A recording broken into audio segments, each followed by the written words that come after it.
Bonjour et bienvenue sur Agile World en bon français. Je suis Charles-Louis et puis je suis avec Chloé.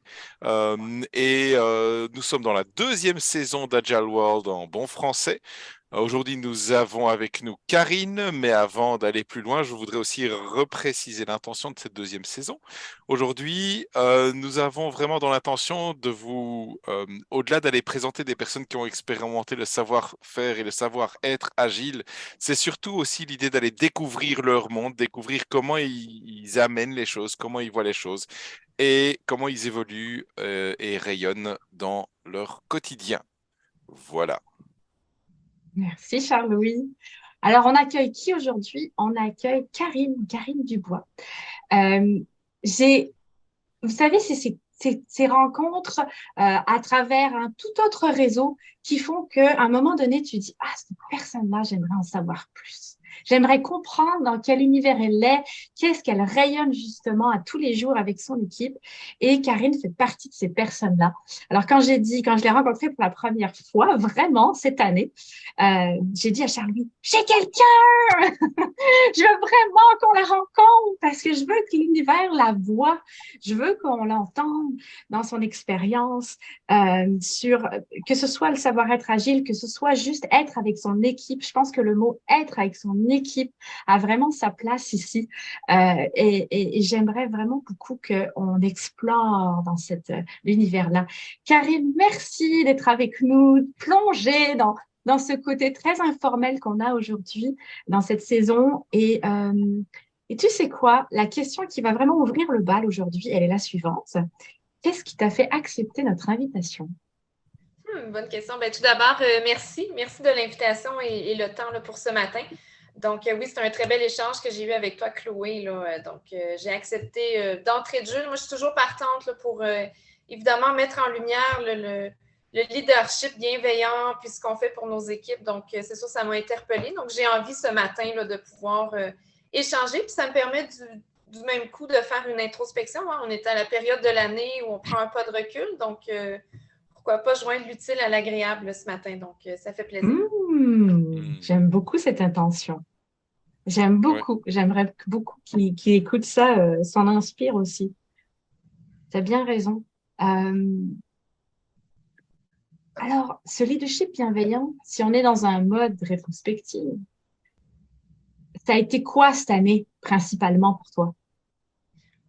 C'est sûr qu'on était encore dans le contexte de la pandémie. Hein, je veux pas avec le télétravail, les équipes sont à distance. Donc, j'ai une équipe d'à peu près, là, j'arrondis là, même une trentaine de personnes. Donc, c'est sûr de pouvoir garder un contact constant avec chacun des gens, c'était un défi en soi. Mais je crois qu'on a quand même transposé dans le monde virtuel ce qui nous définit comme équipe. Donc, on est une équipe tissée serrée, on est vraiment comme une famille, en fait. Puis ça a été mon défi de préserver ça. J'avais une crainte qu'au final, en télétravail, ça s'effrite. Mais non, donc ça, c'était un premier défi. Et l'entreprise pour laquelle je travaille, donc l'Auto-Québec, en fait, on est en pleine transformation numérique. Donc, il y a beaucoup de chantiers, beaucoup de gros projets majeurs. On doit aller capter l'information. Puis, mon mandat, c'est vraiment de redescendre au sein de l'équipe. Donc, quand je parle de bienveillance, c'est aussi ça, hein, c'est de pouvoir partager l'information, que les gens se l'approprient pour qu'on soit finalement mobilisés tous et un chacun pour aller vers le même but. Fait que ça a été plus une année en montagne russe, en fait, là, beaucoup Ouais. d'émotions, Wow. du gros fun à on est dans l'incertitude. Donc, ouais, je me suis vraiment positionnée comme la coach, celle qui s'assure que l'équipe, on a tous le même but. Là. Donc, ouais, ça a demandé beaucoup de créativité. Donc, ouais. Bah, merci Karine pour ça et je serais curieux justement, tu parlais de ces montagnes russes, tu parlais d'incertitude et tu parlais aussi de garder le lien et tout ça. Finalement, qu'est-ce qui a été selon toi et après coup? Hein, donc, je suis conscient qu'on n'est plus dans le contexte de la pandémie aujourd'hui et que c'est plus la même chose.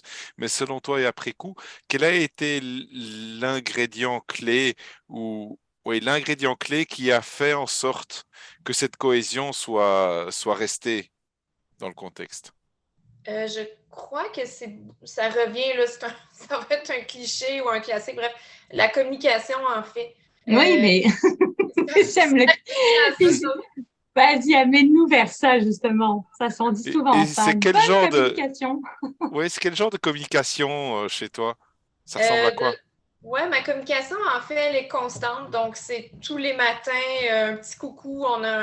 Nous, on travaille dans la plateforme Teams. Donc, c'est sûr, tous les matins, c'est le festival des GIFs. Hein. Les gens se saluent, ils vont avec leur propre saveur. Donc, c'est un peu moi qui lance le bal tous les matins, m'assurer d'aller prendre le pouls. Hein. Tu sais, justement, si ça fait 2, 3 jours qu'une personne n'a pas donné signe ou ben là, je vais contacter cette personne. Qu'est-ce qui se passe? Est-ce que tout va bien? Voilà.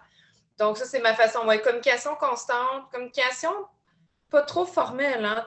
Oui, il y a de l'information qui est plus de nature corporative, mais je vais vraiment avec ma personnalité. J'ai été monitrice dans un camp de jour dans mon ancienne vie en tant Hmm. qu'étudiante. Puis je pense que c'est resté, hein, ce côté-là de vouloir rassembler. Donc, ça va être vraiment, c'est ça, de la communication informelle, mais qui résume bien ce qu'on veut passer comme message tous les jours, matin et soir. Matin et soir. Matin et soir, ouais, tu sais, comme on débute la journée puis on la close en bon français.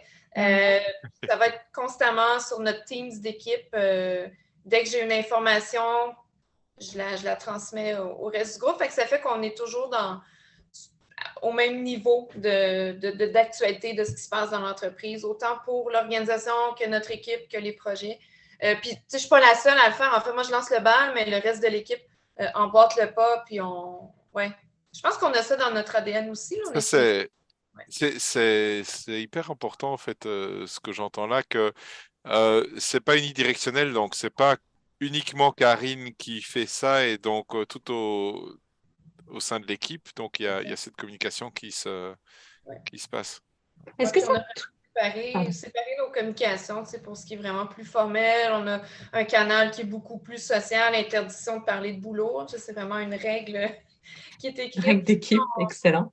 Mettre de l'avant nos bons coups, nos réalisations. Donc, c'est vraiment, on a Est-ce que différentes choses. tu es rentrée et c'était comme ça dès jour 1, quand tu as Oui, commencé à travailler avec cette équipe-là? ben, en fait, moi, je suis dans le même département depuis que je suis née à l'Auto-Québec, donc Non, depuis 2005.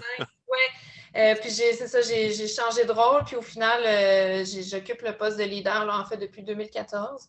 Fait que c'est déjà quelque chose qui est ancré dans l'équipe, mais je crois avoir contribué à renforcer le tout, et d'autant plus dans notre nouveau modèle de travail, de télétravail. Là. Donc, c'est ça, ouais. et tu parlais tout à l'heure aussi que donc tu parlais du fait d'être enfin leader mais plutôt coach. Et puis tu parlais de ton parcours de monitrice dans un camp de jour. Et moi, ça m'intéresserait vraiment de savoir en fait quels éléments Aussi. de ce côté monitrice de camp de jour transposes-tu d'une certaine façon aujourd'hui? Qu'est-ce que tu vas chercher là-dedans en fait dans ton quotidien? Des fois, je me pose toujours la question, en fait, parce que autant que ça peut m'aider, que ça peut m'apporter certains challenges. Donc, c'est sûr, au sein d'un groupe de gestionnaires, la façon que je vais gérer l'équipe, ou du moins que je vais avoir mon leadership bienveillant, c'est sûr, ça amène des questions. Les gens sont curieux. En fait, je pense que c'est beaucoup dans la créativité. Donc, à chaque fois qu'on a nos rencontres d'équipe, donc c'est une fois par mois, nous sommes au bureau, ben, c'est toujours d'amener la notion de jeu. On parle souvent des icebreakers, mais c'est pas juste de faire un jeu pour briser la glace, il y a toujours un objectif derrière. Donc, fait que je vais vraiment puiser quand j'étais monitrice, c'était toujours d'arriver à chaque semaine pour les enfants, d'innover, pas juste faire tout le temps les mêmes activités. Fait que ça, je pense que c'est resté. Le côté rassembleur, ce qui m'a beaucoup aidé aussi comme monitrice, puis je le dis à tous les jeunes, c'est vraiment une expérience que parfois je ramène là, lors des entrevues comme pour le poste de gestionnaire. C'est la première expérience que j'ai mentionnée qui était monitrice. Donc, parce que le côté prise de parole devant un public, puis le public des enfants, c'est le plus critique en fait. Donc, fait que ça a vraiment amené toutes ces compétences-là qu'aujourd'hui, je sais que ça vient de ce parcours-là, mon expérience de monitrice. Donc, ouais, je pense que si je pouvais résumer, c'est vraiment la créativité. Donc, comment faire en sorte que notre quotidien soit un petit peu plus funky, puis que ça amène un but aussi. Hein, c'est pas juste pour avoir du fun. Là, ouais. Et vois-tu des différences entre ce que c'était d'être monitrice et aujourd'hui? C'est la question. Salut à mes employés qui m'écoutent. Donc, en fait, non, ben, la différence, ouais, parce que quand j'étais monitrice, j'avais à gérer que ce soit des conflits, que ce soit la relation avec les parents, que je pourrais transposer peut-être avec la relation avec nos partenaires d'affaires, avec nos clients internes, au niveau de la satisfaction. Donc, ouais, ça se ressemble là, sur certains points. Puis, quand j'en parle avec des gens, j'en ai aussi au sein de mon équipe qui ont été moniteurs, puis des fois, à la fin de la journée, on se dit, ouais, ça ressemblait à une journée de camp. Là. Donc, ouais, c'est. C'est bon. Et dis-moi, comment cette énergie est perçue par le reste de l'organisation? L'énergie que tu et vous tous, vous entretenez ensemble? Ben c'est sûr, on a cette réputation qui est une bonne réputation en fait d'être vraiment tissé serré. Donc, je crois que ça aide là, dans le cadre des projets. Tu sais, les gens viennent vers nous, ils sentent là, que la collaboration va être facile, que c'est donc le fun de travailler avec notre équipe. Fait que je pense que c'est ça. Vu que ça fait partie de nos valeurs, ben, les gens sont portés à justement venir nous voir, puis même conseiller-nous sur comment on pourrait mieux faire le projet. C'est vrai? Surtout, on parle d'agilité, les pratiques agiles, mais de notre côté, les pratiques agiles, on est beaucoup dans le savoir-être. Hein, donc, on connaît la méthode, mais je pense qu'on a une personne dans l'équipe qui agit comme facilitatrice. Donc, ouais, je pense que ça rayonne au sein de l'entreprise. On est réputé, là, ah oui, notre nom d'équipe, c'est création numérique et expérience utilisateur, mais c'est Créa UX. Donc, on se fait interpeller là, dans l'organisation. Fait que c'est bien perçu. Le défi, je crois que c'est plus à mon niveau faire valoir du côté de la gestion. Donc, quand on monte un peu plus les paliers, le style de gestion. Je pense que c'est un défi qui est dans beaucoup d'organisations. Donc, de faire comprendre que oui, l'humain est ma priorité. Donc, c'est vraiment, moi, mon focus, ça va être sur le bien-être de l'équipe parce que je sais très bien que les résultats vont être là parce que si une équipe est bien, va livrer ce qui est attendu. Donc, c'est comme la recette gagnante. Puis des fois, ça amène, c'est ça, des... Ah ouais, OK. Comme justement, quand je disais dans les rencontres d'équipe, vous faites des brises-glaces, mais pourquoi vous avez l'air d'avoir d'autres du fun au quotidien? C'est ça. Puis, Et tu me partageais l'autre fois, pardon, Charles-Louis, je trouvais ça tellement vas-y. pétillant. La dernière fois, tu me partageais que que les gens te disaient, ah, tu passes du temps avec l'humain, tu sais. C'est fou comme tu passes du temps avec l'humain. Et ça marche. Oui, parce que l'inverse. Ben, oui, déjà, mais c'est d'entendre te faire dire ça, en fait, qui est fascinant. Et de voir la réaction des gens. Et ça marche. Ah ouais? Ben oui. Essayez-le, vous aussi, vous allez voir. Ouais, non, c'est ça. Je pense qu'il y a une incompréhension. Hein. Puis c'est pas négatif. Hein. Ce que je dis, c'est juste une curiosité. Puis j'ai cette facilité-là. Donc, je suis quelqu'un qui est très près de l'humain, qui carbure à tout ce qui est mobilisation, reconnaissance. Quand il y a des mandats au sein d'organisations pour justement ces volets-là, plus talent et culture, employé, expérience employée, je vais être la première à lever la main. Fait que c'est sûr, ça peut être, je vais dire dérangeant, mais oui, je pense que ça peut déranger parce qu'il y a des gens qui ont peut-être moins, qui sont plus mal à l'aise par rapport à ça, donc vont peut-être plus challenger. Mais non, puis on a une communauté de pratiques qu'on a lancée là, du côté des gestionnaires de mon niveau, là, donc les chefs de service. Puis on n'est pas nombreux, mais ceux qui sont là, très impliqués, très actifs. Fait, il y a ça aussi, c'est que je me soucie de l'humain, donc par rapport aux employés, mais je me soucie également de mes pairs, de mes collègues qui ont des défis de gestion. Donc, c'est, ouais. Mais il y a un truc que je trouve merveilleux aussi dans ce que tu dis, c'est qu'il y a ce côté, tu l'as dit plusieurs fois, c'est pas le fun juste pour le fun. Hein, tu l'as dit pour les brise-glaces, il y a un objectif derrière. Et tu l'as dit aussi, c'est le fun avec le travail et les résultats qui sont là aussi. Donc il y a toute cette... je- c'est pas une dualité, on en fait souvent une dualité, mais c'est pas une dualité. Cette intégration de l'humain qui va faire en sorte que le travail va se faire. Et ce qui m'intéresse ici, parce que pour moi, c'est un point qui est tellement complexe à ajuster. On entend souvent parler des baby-foot qui sont placés ou bien des boissons à volonté ou alors des activités de team building et tout ça.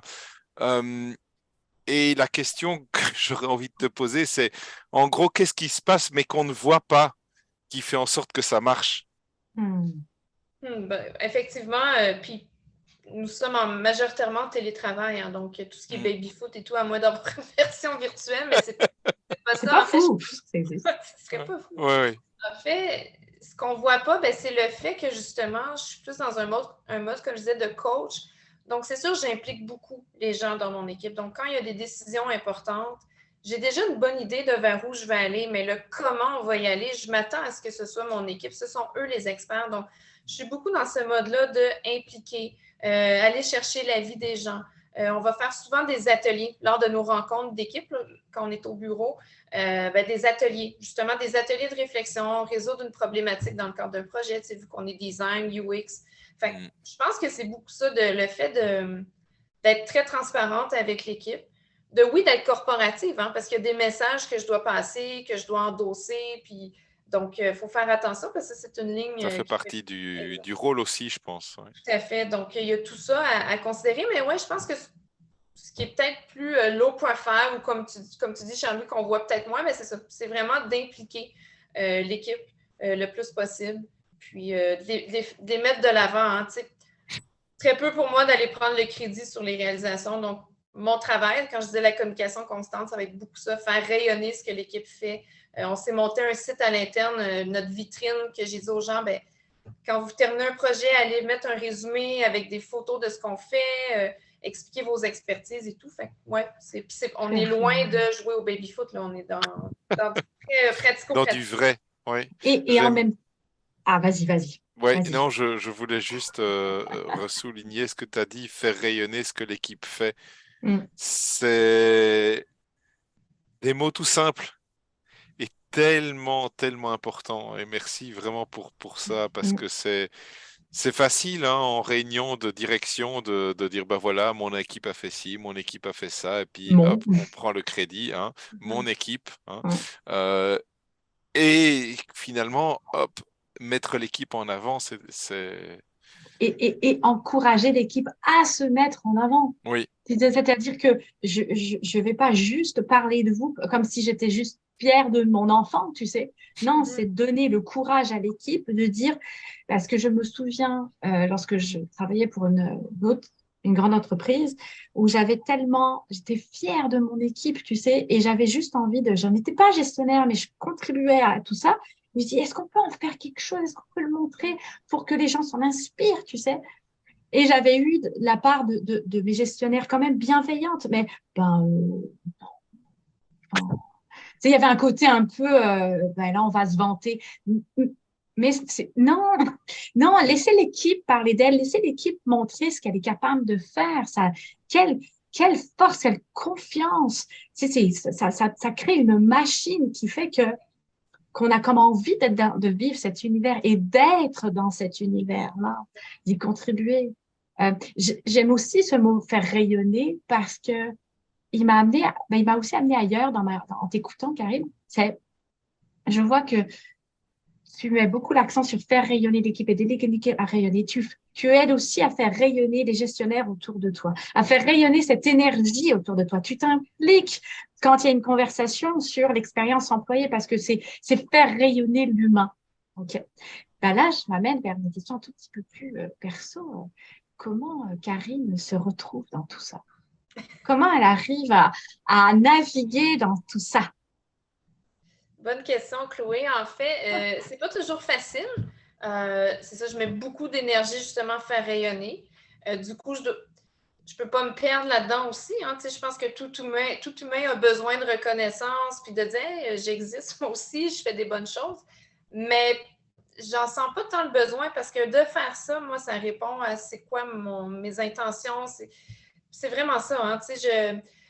C'est drôle, mon conjoint, des fois, me dit ah, ben, oublie-toi pas là-dedans. Comme Colin, hier, je faisais mes cartes de Noël, puis c'est tout fait à la main, puis tabarouette, parce que tu en as 30 à faire, là, t'aimes beaucoup les gens, puis je pense que c'est ça, Mm. il a résumé, donc oui, j'aime mon équipe, j'aime les gens, donc, mais des fois, ouais, quand je me fais challenger, là, justement, comme j'expliquais tantôt, ça vient me chercher, je me dis, crème, Ouais. c'est parce que c'est moi, je veux rester authentique dans ce travail-là, donc on passe à ça, leadership bienveillant, leadership authentique, puis ça, pour moi, on a déjà voulu, que je change d'équipe ou que j'aille voir d'autres opportunités, mais il n'y avait pas rien là, qui m'interpellait tant que ça. Donc, ouais, non, c'est. Je me retrouve là-dedans, c'est ça. Quand on a une belle réalisation d'équipe, un projet là, ça fait 2 ans qu'on travaille sur le design system, qui est un gros mandat. On a réussi à le présenter, à obtenir le feu vert. Donc, ça, pour moi, j'ai fait, hey, je me sentais fière pète. Là, on a réussi à vendre le mandat, puis aujourd'hui, on est en train d'implanter quelque chose qui va changer nos façons de faire. Fait que c'est là que je me retrouve. Là, ouais. Puis que moi, je Et, rayonne. Donc, voilà. et, et finalement, qu'est-ce que ça veut dire aussi quand on te propose d'autres postes et que tu dis non et qu'on répond OK, c'est correct. Comment est-ce que toi, finalement, qu'est-ce que ça veut dire aussi sur toi, sur l'environnement, sur tout ça, en fait? En fait, c'est ça. Ça me dit que je suis déjà à la bonne place. Donc, avec l'équipe, c'est un environnement qui est impeccable dans le sens que le fun est encore là. Donc, quand je me lève le matin, je sais qu'avec l'équipe, c'est quand on sort un petit peu de cette bulle que là, ça devient plus difficile. Hein, donc, c'est pour ça, tu sais, est-ce que je veux bouger pour aller me retrouver finalement dans un environnement qui ne me rejoint pas ou qui. Qui va Il y me a peut-être demander des. peut-être une C'est énergie supplémentaire pour aller ça. la mettre en place.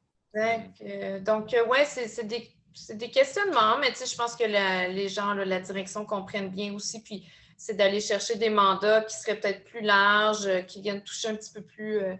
l'aspect stratégique. Donc, ouais, c'est ça. C'est de ne pas m'oublier. Tu sais, je pense que c'est super important, là, le travail que je fais. Puis, je pense que des fois, ça serait le fun, Karine, justement, que tu ailles implanter, tu sais, semer La même chose. Ouais. cette énergie un peu partout. Je dis, ouais, je ne peux pas me dupliquer, mais je peux le faire à travers les projets, par contre.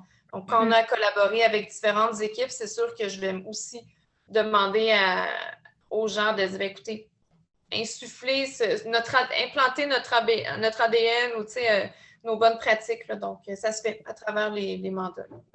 Il y a un côté finalement très sain aussi là-dedans, dans ce que tu dis, c'est que si c'était toi qui faisais tout, là c'est sûr que tu t'oublierais. Ouais.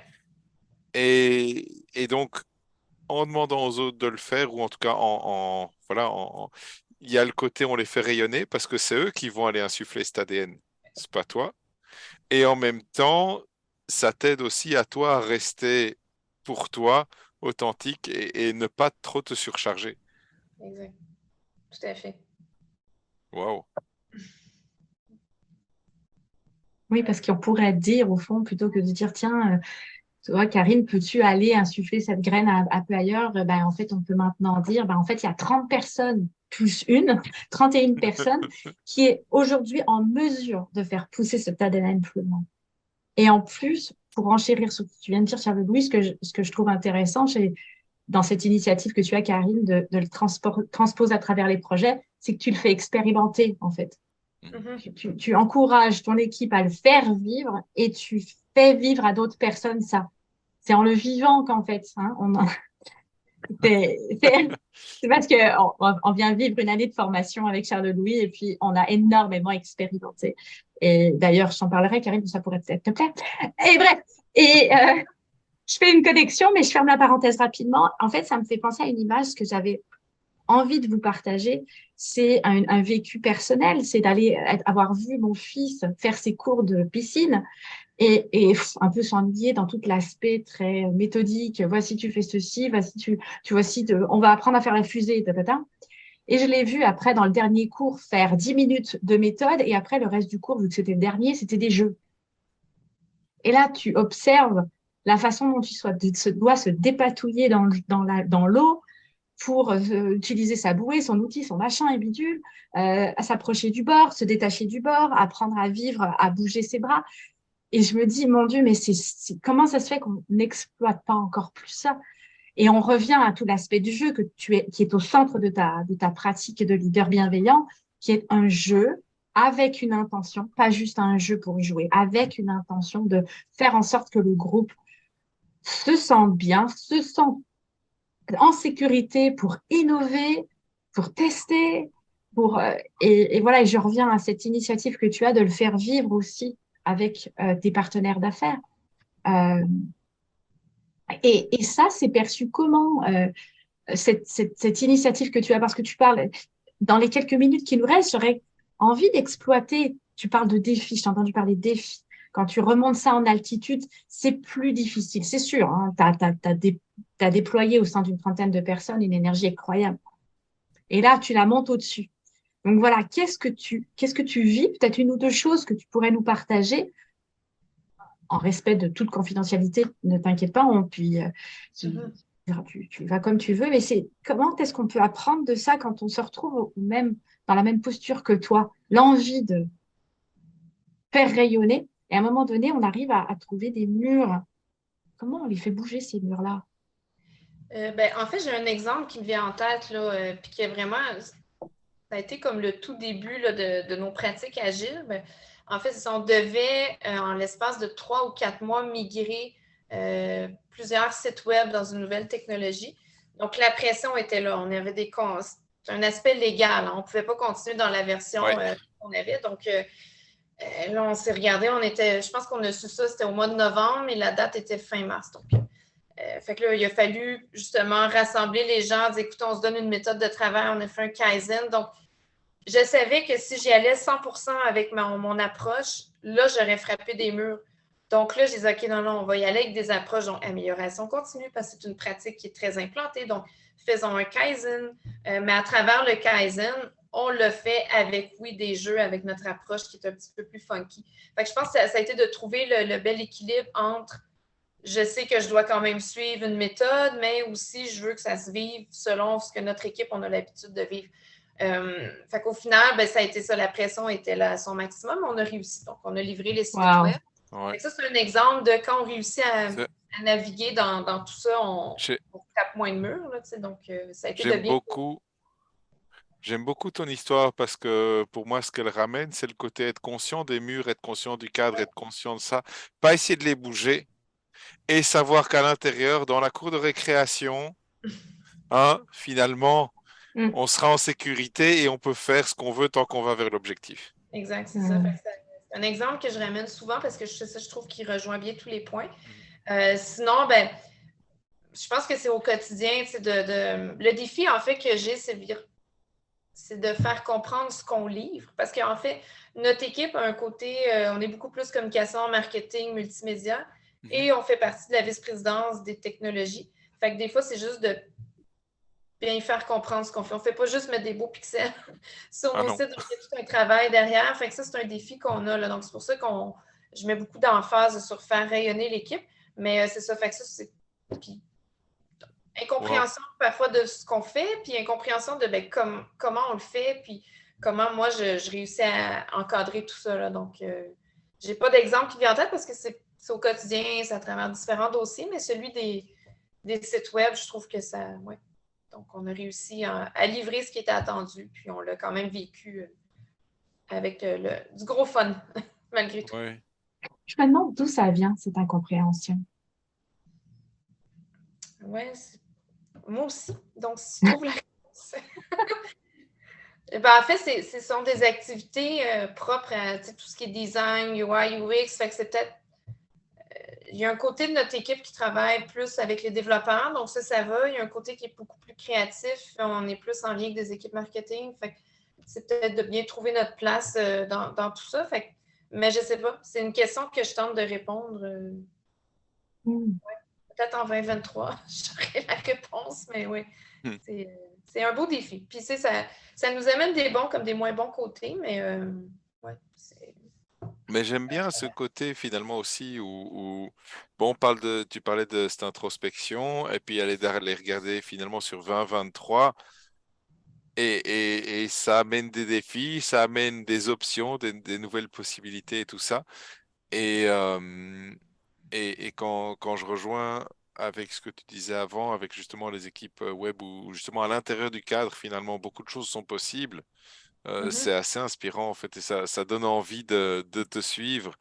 Euh, et je me dis justement aussi, parce que je vois l'heure qui tourne, et je me dis que hum, ça peut être un moment pour commencer à atterrir, mais peut-être dans cette lancée-là ou quoi, ou vers 2023. Et nos auditeurs qui vont nous écouter, finalement, s'ils veulent en savoir plus sur Karine, s'ils veulent savoir un peu comment est-ce qu'on fait où est-ce qu'on te découvre? Oui, ben, Et quand... excuse-moi, Chloé, vous pouvez toujours me découvrir. En fait, venez me voir mon profil LinkedIn, donc Karine Dubois, l'Auto-Québec, création numérique et UX.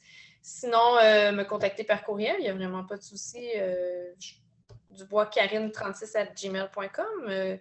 Donc, sur les réseaux sociaux. Mais LinkedIn, je crois que c'est la meilleure façon de me rejoindre. Ça va me faire plaisir là, de répondre à toutes questions, d'échanger, avoir des cafés virtuels avec tous ces gens. J'adore découvrir, échanger sur le sujet. Donc, l'invitation est lancée. Et, vous aurez en savoir plus. Et j'ai Merci. hâte de savoir ce qu'on célébrera avec la Karine Dubois de 2023. Hein? Oui.